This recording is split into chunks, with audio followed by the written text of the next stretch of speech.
I think librarians need to become bolder and more assertive, that library patrons, I'm looking at you guys, need to get out there and to be talking to your elected officials, to be advocates for these pieces of essential social infrastructure. The library was my space, and there was just so much. To the Harbor Grace excursion with the boys to have a time.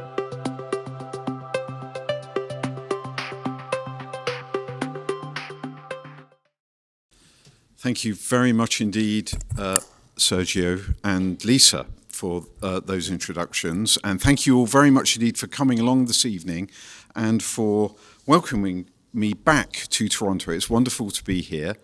And I'd also like to say thank you to the Toronto Public Library for all the work that you do for the community here in this city. Ladies and gentlemen, knowledge is under attack. Whether through malice or neglect, society today faces profound threats from attacks on knowledge, attacks that are happening all around us. Libraries and archives, institutions developed over thousands of years to protect knowledge and to help society benefit from it, are today at the front line of defense against those attacks.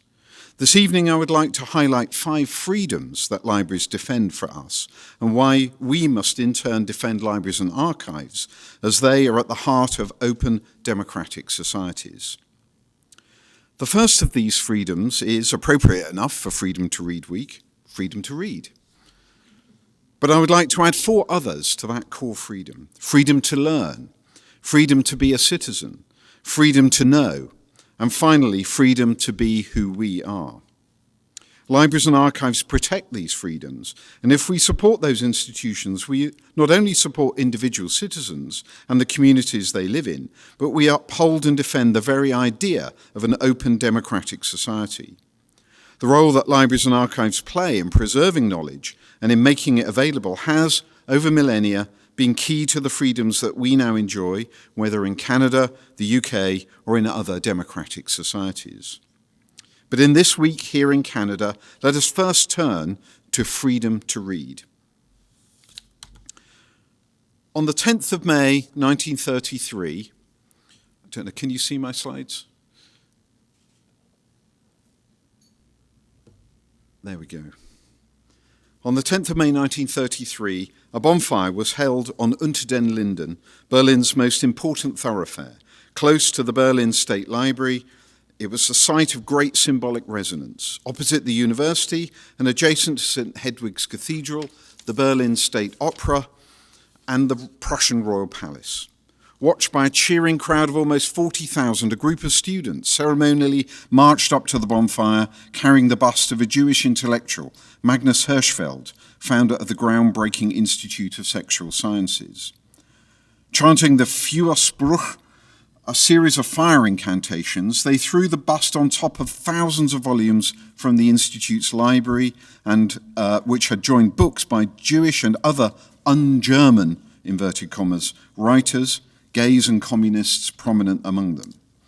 Those books have been seized from bookshops and libraries nearby. Around the fire stood rows of young men in Nazi uniforms giving the Heil Hitler salute. The students were keen to curry favor with the new government, and this book burning was carefully planned publicity stunt.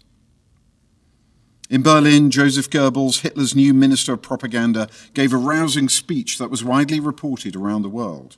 No to decadence and moral corruption. Yes to decency and morality in family and state. The future German man will not just be a man of books, but a man of character. It is to this end that we want to educate you. You do well to commit to the flames the evil spirit of the past. These staged book burnings provoked a response among those who saw the need to defend the freedom of expression. 2 new libraries were formed as a counterblast. A year later, on the 10th of May 1934, the Deutsche Freiheitsbibliothek, the German Freedom Library, was opened in Paris, founded by German Jewish writer Alfred Kantorowicz, with support from other writers and intellectuals such as André Gide, Bertrand Russell, and Heinrich Mann, the brother of Thomas Mann. It rapidly collected over 20,000 volumes, not just the books which had been targeted for burning in Germany, but also copies of key Nazi texts in order to help understand the emerging regime. The Brooklyn Jewish Center in New York established an American library of Nazi-banned books in December 1934, with noted intellectuals on its advisory board, including Albert Einstein and Upton Sinclair. The library was proclaimed as a means of preserving and promoting Jewish culture at a time of renewed oppression. The 10th of May 1933 book burning was merely the forerunner of arguably the most concerted and well-resourced eradication of books in history, both private and institutional. It had been estimated that more than 100 million books were destroyed during the Holocaust. These attacks on knowledge were a cultural and intellectual genocide that prefigured the human genocide that would soon follow. The current wave of book banning in libraries and the broader context of censorship and constraints around freedom of expression are all stark reminders that the techniques used in Nazi Germany are once again in fashion. Suppressing freedom to read is a core tactic used by those who seek to exercise authoritarian control over our societies. Let's be clear. It is our minds that are the true battlefield, and libraries are a good proxy for those. As John Milton wrote in Areopagitica in 1644, "For books are not absolutely dead things, but do contain a potency of life within them. To be as active as that soul whose progeny they are, nay, they do preserve as in a vial the purest efficacy and extraction of that living intellect that bred them." The Bodleian Library, which I now lead as its 25th librarian, has a long tradition of supporting freedom of expression. In the 1660s and 1670s, when the works of John Milton were banned by royal proclamation and all copies were ordered to be burned, my predecessor as Bodleian's librarian at the time, Thomas Hyde, the man on the far end of your screen there, refused to surrender to the flames a special copy of his works, one that had been presented to another of my predecessors, John Rouse, the second librarian, the guy in the middle of the screen, presented to him by the poet himself. Libraries are proud to protect the freedoms of all writers, who are fighting to protect their right to write and publish whatever they want to, and in turn those of readers who have the right to read and to hear them. The second freedom protected by libraries is our freedom to learn. The library afforded me the means of improvement by constant study and thus repaired the loss of the learned education my father once intended for me, wrote Benjamin Franklin in his autobiography of 1791. Libraries have always been key to education, going back to the earliest places of study in Christian, Jewish, or Islamic worlds. Here's an image of an Islamic library from the 13th century. Communities across the globe develop libraries as tools for education, passing knowledge down from one generation to educate and inform the next. The idea of the library was, however, constrained, and here's an even earlier depiction of a library from the 7th century. During the 17th century, the idea of the public library slowly began to emerge in Europe with the Bodleian, you can see in front of you, one of the first to be open to those who were not merely members of the closed community of Oxford University. In the 18th century, the idea that the library could be used as a tool for self-improvement came to the fore, as a patchwork of endowed libraries, parish libraries, collections in coffee houses, fishermen's reading rooms, as well as subscription libraries and book clubs enabled more people to access useful knowledge. This term grew out of the ferment of ideas in the 18th century. The American Philosophical Society was started by a group of prominent individuals, including Benjamin Franklin, in 1767 for promoting useful knowledge. In 1799, the Royal Institution in London was founded for diffusing knowledge. Both organisations had libraries to support their work. Libraries became, and just for bring us up to date, here's the kind of things that the Bodleian does today in terms of educating young people. Libraries became a key part of a wider movement to broaden education for the benefit of the individual, but also for society as a whole. A century or more later, Sylvia Pankhurst, the inspirational champion of women's rights, wrote to the director of the British Museum requesting admission to the reading room of the library, as I desire to consult various government publications and other works to which I cannot obtain access in any other way. The modern concept of the public library, one that is run by local government, free for users of the majority of its services, this is me outside the public library that I used as a child. That idea came into being in Britain under the Public Libraries Act of 1850. There was political opposition to the idea at the time. As the bill worked its way through Parliament, the Conservative MP Colonel Sibthorpe was sceptical of the importance of reading to the working classes on the grounds that he himself did not like reading at all and hated it while at Oxford. The Public Libraries Act made it possible for local authorities to institute public libraries and pay for them through local taxation. But this system was voluntary. It was not until 1964 that the Public Libraries and Museums Act made it a duty for local authorities to provide libraries, and the system remains a strong place in the general consciousness today as a cherished service, part of the national infrastructure for public education. Despite this, public libraries in the UK have borne the brunt of the pressure that successive governments have placed on budgets available to local authorities. They've had to make very tough decisions on how to manage, many of them targeting libraries. In 2019, there were 3,583 public libraries in the UK, compared to 4,356 in 2009-10. 773 had closed in that passage of time. Libraries in many communities have also come to depend increasingly on volunteers to remain open. This is a disgrace that the UK should allow this essential piece of social infrastructure to decline so badly. One of the stereotypes of libraries is that they're remarkably calm and safe places, dull, boring even, and that librarians have easy jobs, withdrawn from the so-called real world. One of the reasons for me writing Burning the Books was to show how that stereotype has never been true, and of course it isn't true today either. For a time, I had the pleasure of being Director of Collections at the University of Edinburgh. One of its great treasures was a manuscript of the Compendium of Chronicles. And here's the library that I worked in.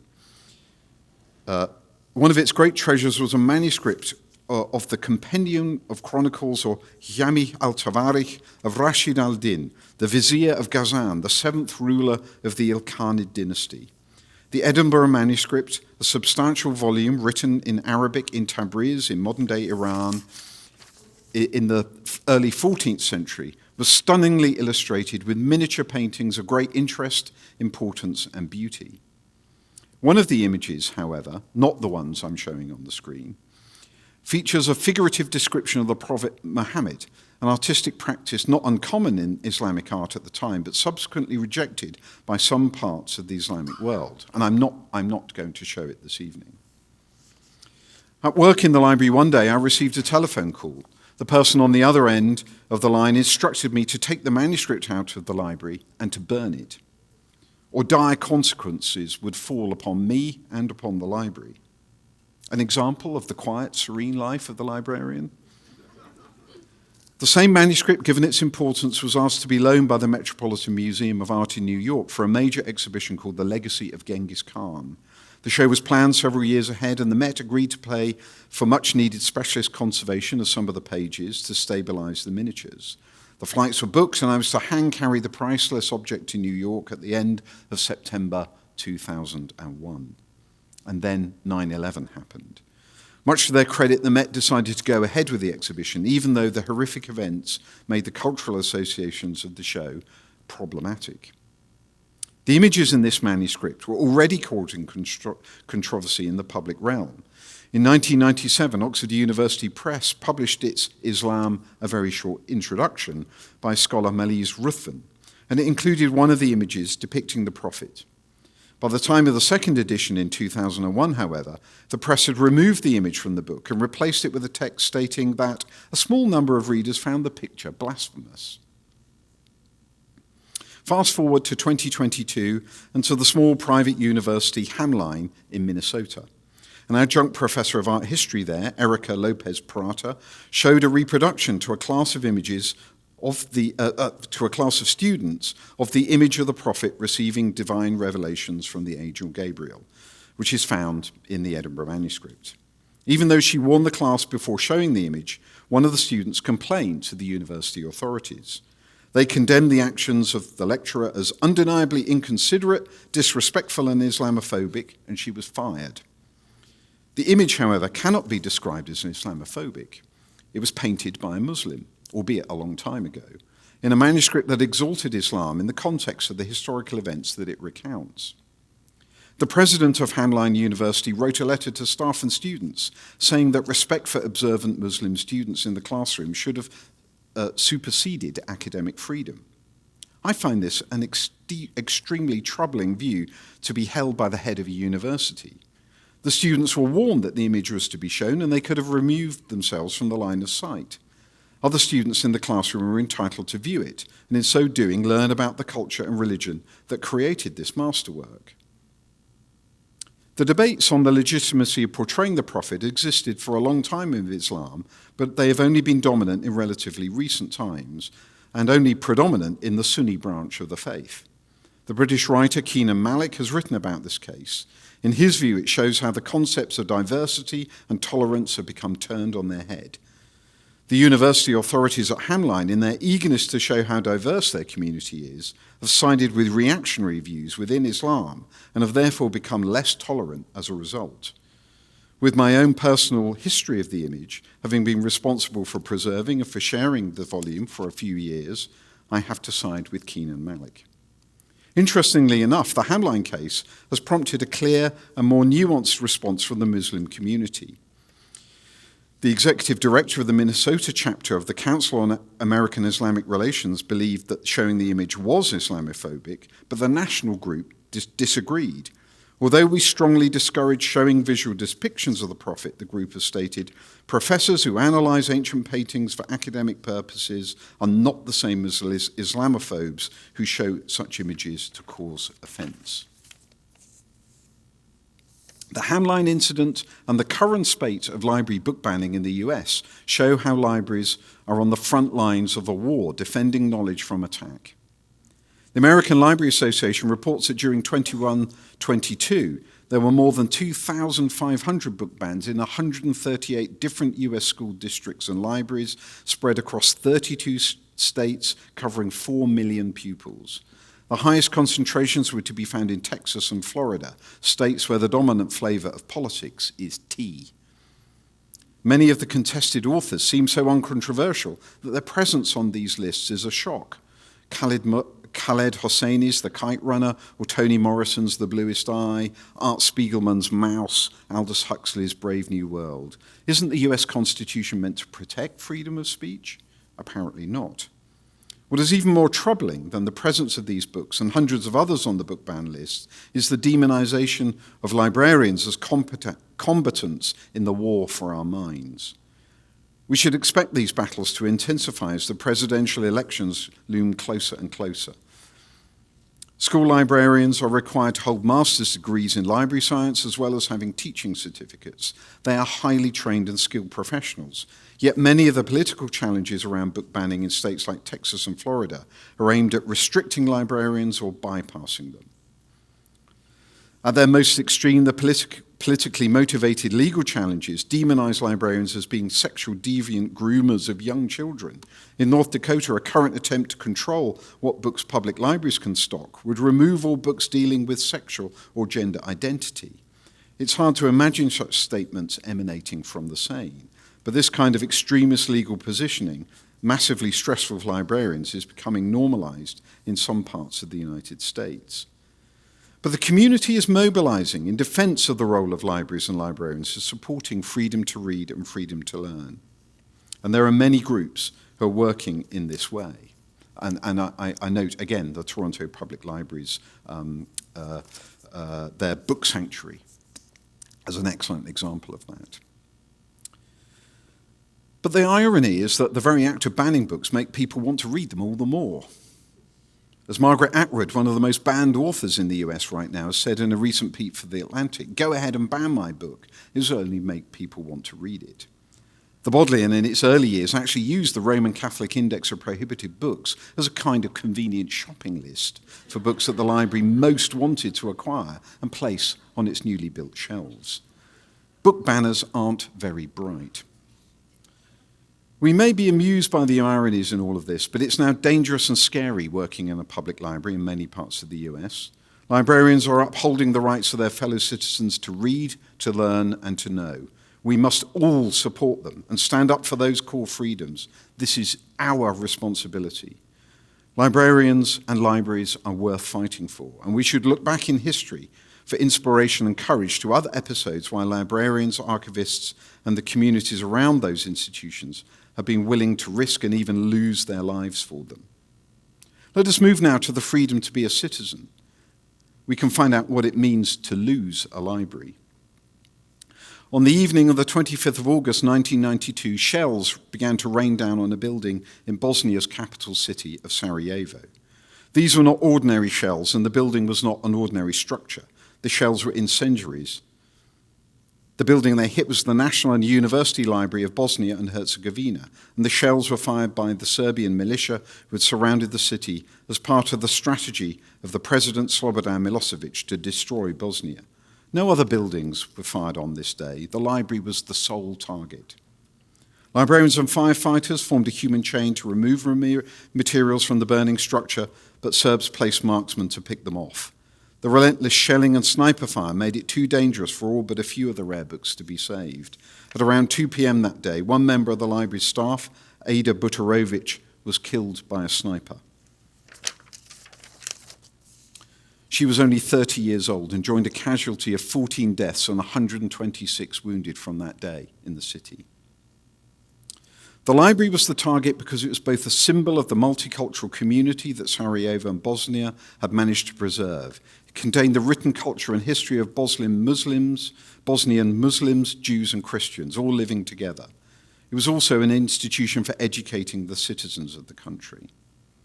It had been estimated that more than half of the provincial archives of Bosnia were destroyed during the wars, more than 81 kilometers of history. Particularly targeted were land registries, which recorded the details of Muslims owning land property. The records of Muslim existence were cleansed alongside the humans themselves, or as Noel Malcolm has put it, the people who organized such acts were attempting in the most literal way to erase history. But the social importance of preserving knowledge cannot be overstated. The communities have often gone to heroic lengths to preserve our freedom to be a citizen. At the end of the Second World War, the German Democratic Republic became the front line of a Cold War. On the 8th of February 1950, its communist regime created the Stasi, the GDR's secret police, intelligence agency, and crime investigation service. It kept files on about 5.6 million people. Here are some of them. As well as written documentation, the archive has audio-visual material such as photos, slides, film and sound recordings, and even an archive of sweat and body odor samples, which its officers collected during interrogations. I'm glad I didn't have to curate that collection. After the Socialist Party stepped down on the 3rd of December 1989, the Stasi became the last bastion of the dictatorship. On the morning of the 4th of December, detecting smoke from the chimneys of the Stasi district headquarters in Erfurt, local political groups concluded that the Stasi must be destroying files.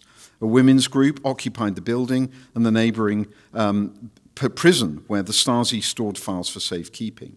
This instigated the takeover of Stasi buildings all over East Germany. And the unified German state then took responsibility for those records that had been saved. And when the Stasi Records Act was passed in December 1991, it set out the rights of people to view them. By January 2015, over 7 million people had applied to view their own Stasi files.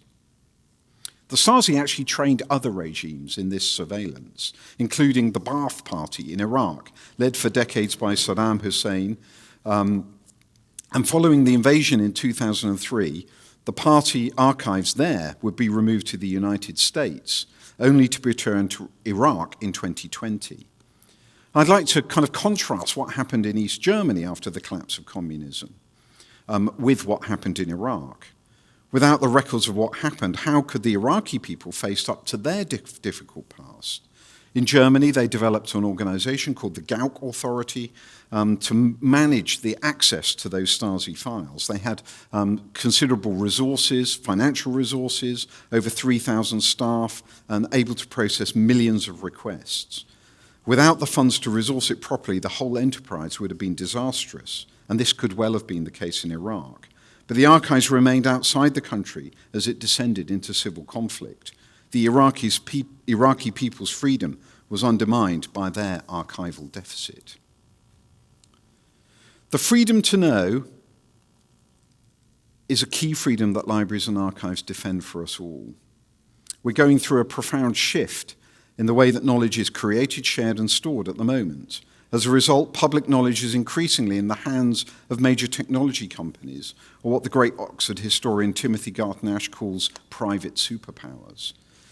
They provide free services online, ranging from search engines to social media platforms. We all use them multiple times a day, but they aren't really free. Every time we put a word into a search box or click on Facebook or Twitter, or pretty much do anything online, we generate data. That data, the digital trace of our actions, is then harvested and mined for targeted commercial advertising and other purposes. It allows advertising to be generated to a very precise prediction of our likes and dislikes, created by pulling together from multiple sources all kinds of data about us.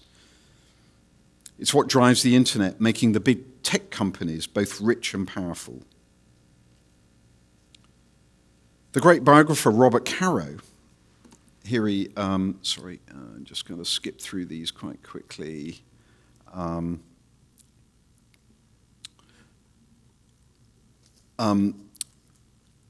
The great biographer of Lyndon B. Johnson had to read his way through thousands of boxes of archives, wading through, as he recalls, turning every page.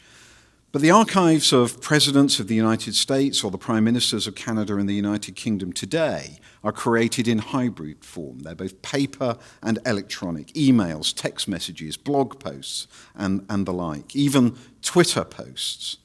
And these are subject to different archival regimes to preserve them. They're not just historical documents, they're also repositories of legal and evidential facts, something which became clear in 1974 when Richard Nixon became reluctant to see sensitive material become part of his presidential library. The creation of the historical record of an individual's life today has to be seen in this hybrid form, both electronic or digital and physical. And this, when it comes to the papers or the documents created by politicians, has become very contentious. Just think of the controversy around Hillary Clinton's presidential campaign and her emails. So it took an activist archivist group called FactBase to delete Donald Trump's tweets. He tweeted over 138,000 times and deleted 10% of them during his presidency. But these documents and what's been happening recently, not just to Trump or to President Biden and Vice President Pence's removal of classified documents to their own homes, highlights the danger of treating public records without due care. It matters for the sake of an open society and for democracy. The risks around Twitter recently caused a number of people to think how important it is to try to preserve those online records. And that's another challenge for libraries and archives.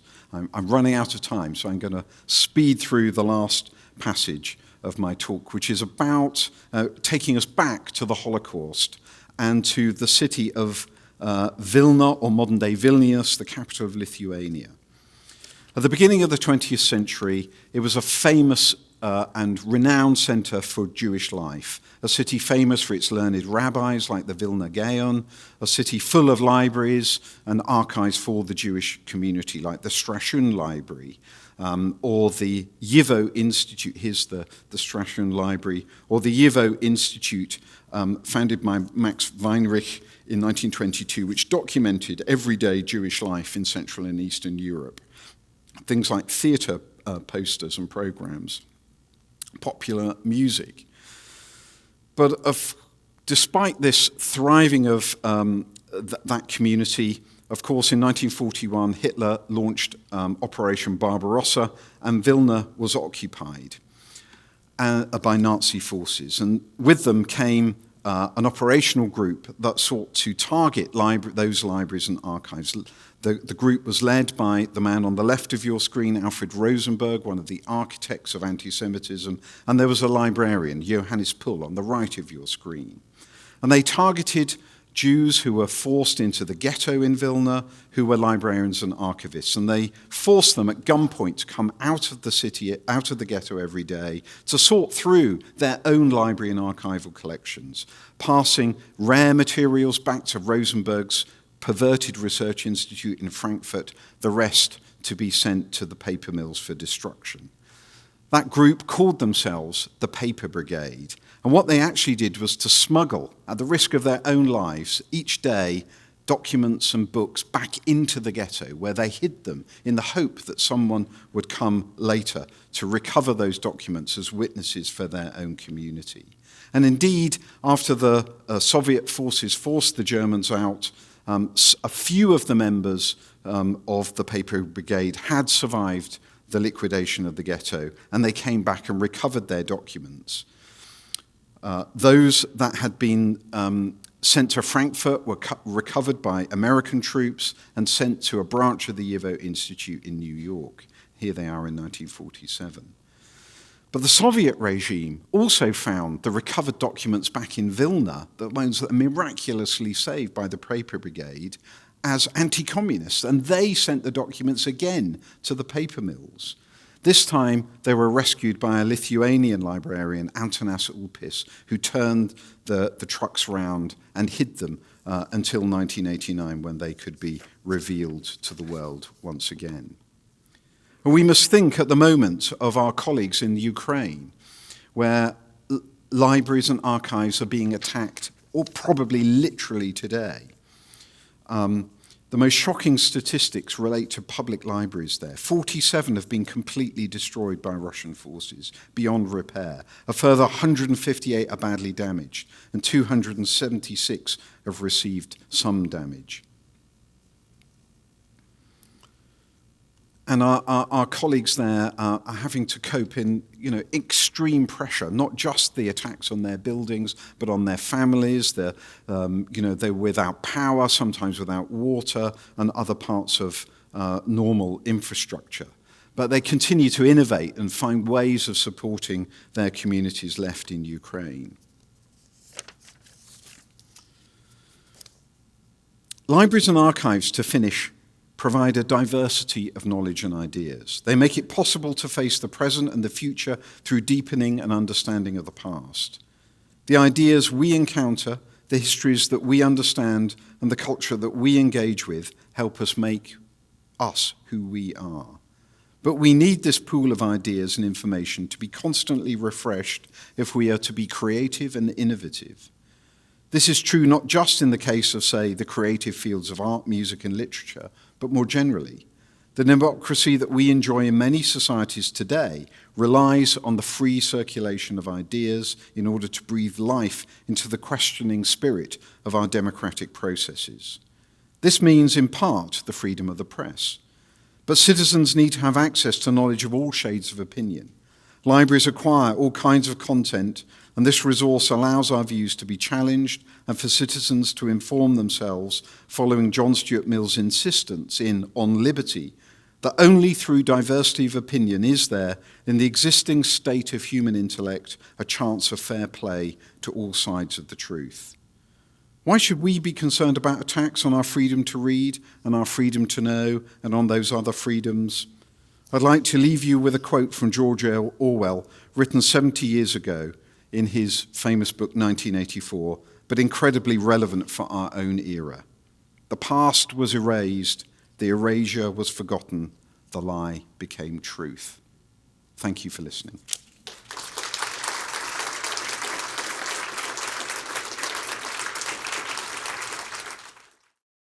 Thank you so much for such an enlightening talk.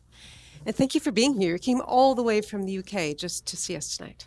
Absolutely. And Isn't I that came great? for you. It shows you the power of a public library. You can at least pose for my photograph. Go on, say cheese. Thank you. Thank you. I couldn't help thinking when I was listening to you, you know, when you look at what's happening today and you see parallels with what was happening the time of World War II and the Holocaust, there's the rational part that you were explaining and the shock. But tell me what goes through you as a human being, as a librarian. I think there's a mixture of relief that it wasn't me who had to deal with those situations, immense pride in my profession and those who went before us, the members of the Paper Brigade. That's one of the most inspiring stories I've ever encountered in my research. And there's a wonderful book by a scholar called David Fishman, who I recommend you look it up in the catalogue of the Toronto Public Library, ladies and gentlemen. But I took inspiration from it and courage from it to be bold and to, you know, point out to people, to decision makers, to politicians, the role that libraries and archives play. Mm-hmm. But what about the burnings? The burnings make you feel just horrified. They make you feel sickened. You think of your own library and the fact that, particularly in one like mine that's been around a long time, that you're just stewarding it for a few years, really, in its history. And there's a corridor in the Bodleian where the portraits of my predecessors hang, and you see them looking down on me every time I walk through there, and I, you know, say to myself, you know, don't screw it up, you know. The language, of course, is interesting. You talk about the mind being the battlefield, the fact that libraries are proxies for that battle. Do librarians have a choice whether they can or cannot be combatants in this battle? I think I think no is the simple answer to that. The simple act of preserving knowledge now, the simple act of being a librarian, forces them into the battle. They have no choice in doing it. There are choices about how much or how deep they go into it, but there are some libraries in Florida right now that are completely closed, and the library staff, instead of serving their communities, teaching children, you know, simple tasks, selecting books, they are having to go through their entire collection, sometimes tens of thousands of books, to go through that censorship exercise that's being imposed on them. Mm-hmm. So that they don't have any choice but to do that. Yeah. And certainly in Ukraine, there's not much of a choice, and that literally is a front line. And often librarians there have been referred to as warriors. How does that sit with you as a librarian? Is that a word that goes with the word librarian? Well, I think that's one of the reasons why I wrote the book, is because I wanted to get over this idea that librarians are that kind of stereotype, that there are dusty shelves and that librarians aren't very good at talking to other human beings. They'd much rather be in a closed room, you know, sort of poring over books and not actually sharing it with community. And anybody who's worked in libraries or had anything to do with libraries knows that this has almost certainly never been true, but it's certainly not true today. And that idea that we are engaged in serious matters for the sake of society needs to be shouted out. And so, you know, that sense is one which I feel very strongly needs to be communicated. I understand you wrote your book just before the pandemic began, and so you've just been coming out and speaking about all this. I'm just wondering how your message has been received outside libraries. Well, and that's, I didn't write it for my fellow professionals, so it's been good. I've enjoyed having reviews of the book in newspapers. I've been interviewed on radio programs like the one today, and so excellent to be on CBC. And I think the stories have come as a revelation to a lot of people. I think it's been a stark reminder of the threats to institutions that most people take for granted. And I think it's that complacency that I wanted to help people come out of, but that unfortunately events like Afghanistan, Ukraine, the book bannings now are actually doing that job for me. I should be doing another edition of the book because unfortunately there are so many new aspects to that threat to knowledge that are coming about all the time now. It's not a historical topic anymore. It's a very kind of current one. Very live topic. As you said, what is it, 773 libraries closed just in the UK in the last 10 years. What does that say about our society, do you think? Well, it says something about the economic regime, the regime of austerity that was imposed by the Conservative government, which forced local authorities to make some very, very stark choices. But again, I think it's this kind of idea that, oh, well, everything's online and most people don't use, libraries aren't used anymore. And this kind of nonsense that needs to be challenged. And I think librarians need to become bolder and more assertive, that library patrons, I'm looking at you guys, need to get out there and to be talking to your elected officials, to be advocates for these pieces of essential social infrastructure. I wanted to address some of the freedoms that you mentioned in your lecture. Do you see them as, do you see the freedoms that you've outlined as transcending time and place?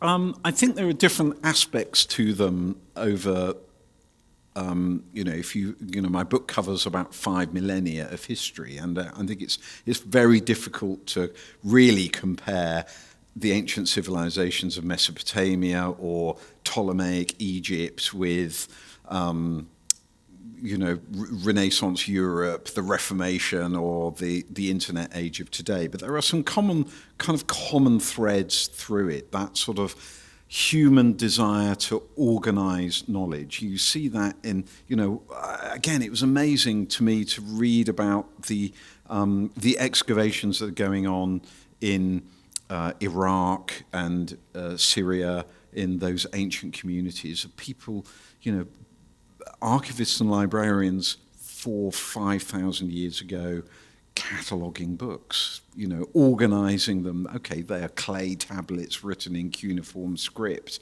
but they're doing actually quite similar tasks. And in those societies, those individuals were given sacred status. Those libraries and archives were in temples. The librarians and archivists were priests. And you see that sort of coming through history into the Middle Ages, where the French National Archives, the Trésor des Chartes, were kept in the Sainte-Chapelle for a time in Paris. They were knowledge was so precious that it was given these kind of sacred connotations, and we've lost. I'm not a kind of religious person myself, but we've lost some of that sort of sense of how precious knowledge is. And I think it's so, again, in the digital age, we're surrounded by it, but at the same time as that abundance of information, it's still actually incredibly fragile. So that's the reverence of knowledge that you say that we've lost. What about the reverence for freedom of expression? How do you, in your career, have you seen that? How have you seen that change in terms of how people's attitudes are towards it? Well, the idea that whole libraries could be shut down and librarians forced to go through lists, censorship lists, would have been an extraordinary thing. If you'd have said to me when I was starting in the profession 35 years ago, I would have laughed at you. And again, we take these ideas, these kind of fundamental pillars of an open society for granted, and yet they've been eroded as we've become, I think, as a society, too complacent about them. And I hope the events at the moment are going to kind of galvanize us to recognize those things that are really important and valuable. And yet knowledge has always been attacked. So is it surprising to you that there have been so many attacks against I think it's, one hopes that in democratic societies, these kind of fundamental components of an open society, a pluralistic society, would be able to be maintained and defended. But again, we've become too complacent. We've allowed ourselves for these institutions to become battlegrounds for other political motivations, and we need to actually, unfortunately, take to the barricades, as it were. Yeah. Of course, it's impossible for any institution or individual to collect every single book and to archive every bit of information. How do you build a collection that is representative of the present, but is also for the future? Well, I think every collection, every library is actually about the future. Every archival institution is about the future. And I think as a society, we don't know, how can we move forward unless we know where we've come from? How can we chart a path to the future without thinking about where we've come from? You think of the historian Robert Caro and his work on Lyndon B. Johnson. Well, a lot of those issues are still absolutely live today in terms of race relations, for example, in America. And that history is still with us. In fact, the past, I forget who said the past isn't over. It's still with us today. And I think that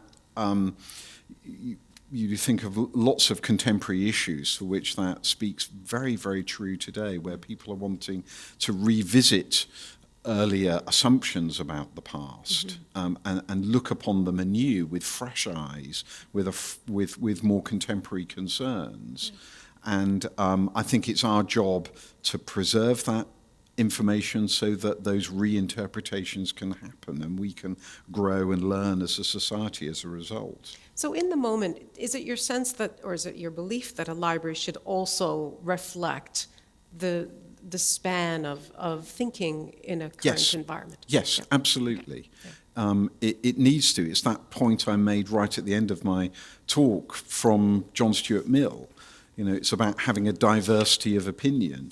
We can't hold an opinion properly unless it's been challenged, unless we've read other opposing views and have reflected on them and come to a position on those in defense of those ideas. And who decides or have encountered other ideas and actually have the openness to change our minds. And who decides what the limit is to that, or is there a limit to that? Well, I think in a civilized society there has to be some limits. We have to draw the line at intimidation, bullying, incitement to violence, those kinds of things. But otherwise, I think we should be, in all aspects of managing knowledge, if I can put it like that, whether that's in the press, in the media, or in libraries and archives, we should be open to the widest possible expression of human ideas. The West, of course, as you indicated in your lecture, is increasingly diverse, and the ideological spectrum is wider. There's a greater level of awareness around injustice. How does that affect decision-making at libraries?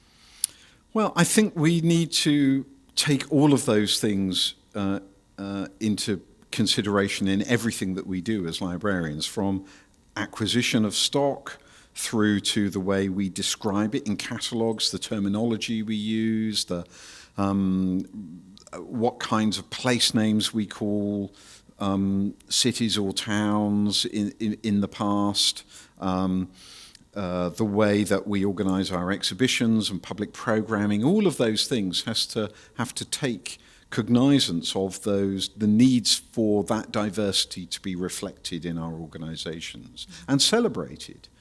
And that gives us great opportunities, because often in an institution like mine, which was to some extent created or at least strengthened by the British Empire, that poses a challenge to us, but also I think an opportunity.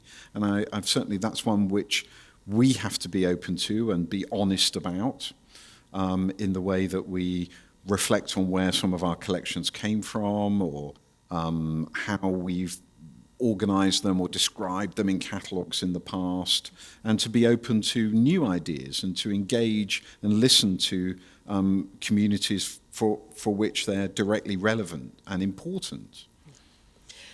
You know, public libraries are gathering places, as you've said, and they're event spaces, and they're used by all segments of society.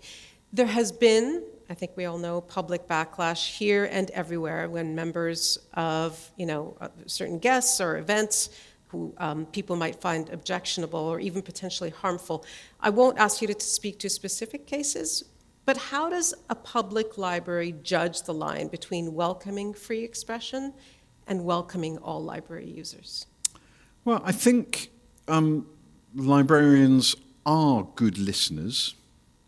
They generally tend to be good listeners, and I think we have to be good listeners to the views of all of our community when we plan events, put programs together, and so on. But I think we also have to be strong in the sense that in welcoming or responding to the needs of one community, that another community is not forced to attend those events.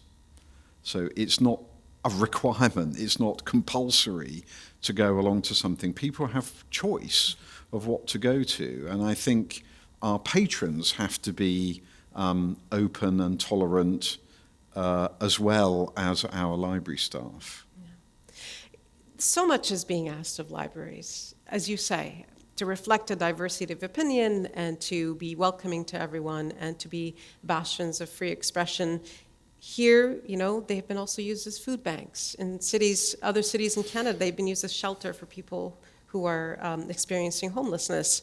They offer knowledge resources, community space, and, as you say, uphold democracy. Is society asking too much of libraries?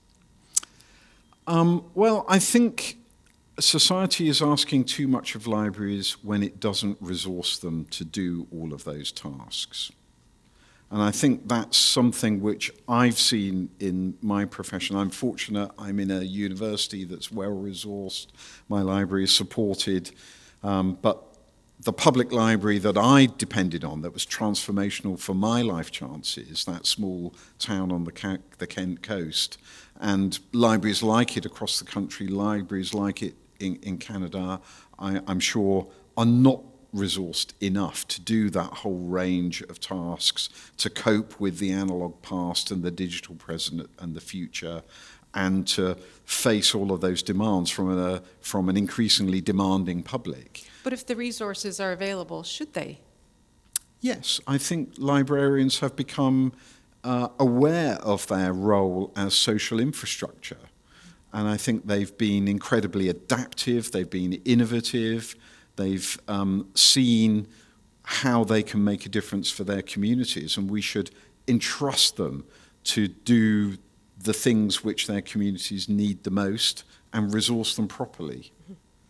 Just the last couple of things before we go to all of you for any questions that you might have. I'm essentially keep asking you the same question, but in a different form. But go back to the quote that you mentioned in your lecture, but also while we were chatting, from John Stuart Mill, saying, "Only through diversity of opinion is there, in the existing state of human intellect, a chance of fair play to all sides of the truth." It's hard enough for societies to maintain that chance of fair play to all sides of the truth. How realistic is it for libraries to maintain that in this day and age? Well, I think library staff are, it's a kind of fundamental aspect of their role, I think, and to build collections, not just in one single institution, but across multiple institutions. Librarians and libraries are good at collaboration. They work in networks, in consortia. If you as a patron want to read a particular text, if they don't have it in their own collection, they'll go and find it for you and bring it to you. And I think that sort of task of serving their communities is one that librarians take very, very seriously. It's what gets us out of bed in the morning, and what gives us pleasure at the end of the day, thinking that we've helped someone solve a problem or help someone gain a better understanding of some issue. And so I think that task is entirely possible, and we need to support those institutions and the individuals who work in them and to give them the freedom to do that job. So in this digital age, as you say, where fewer people are reading actual books, where, we're living in polarized times, curiosity and complexity are taking a backseat to very strong opinions, which are peddled on social media, as you also mentioned.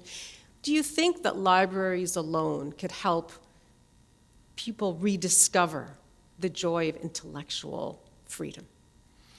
Not alone, no. I don't think libraries can do that or should do that on their own, but they play a part in a civil society. They're a pillar of a civil, open society, alongside freedom of the press, independent judiciaries, all of those other things that, again, we have taken for granted for so long and that continue to be, unfortunately, an issue now in the age in which we live. So we have to think of libraries and archives of playing a particular role and enabling through defending those freedoms that I tried to outline in strengthening society, strengthening communities, and strengthening individuals.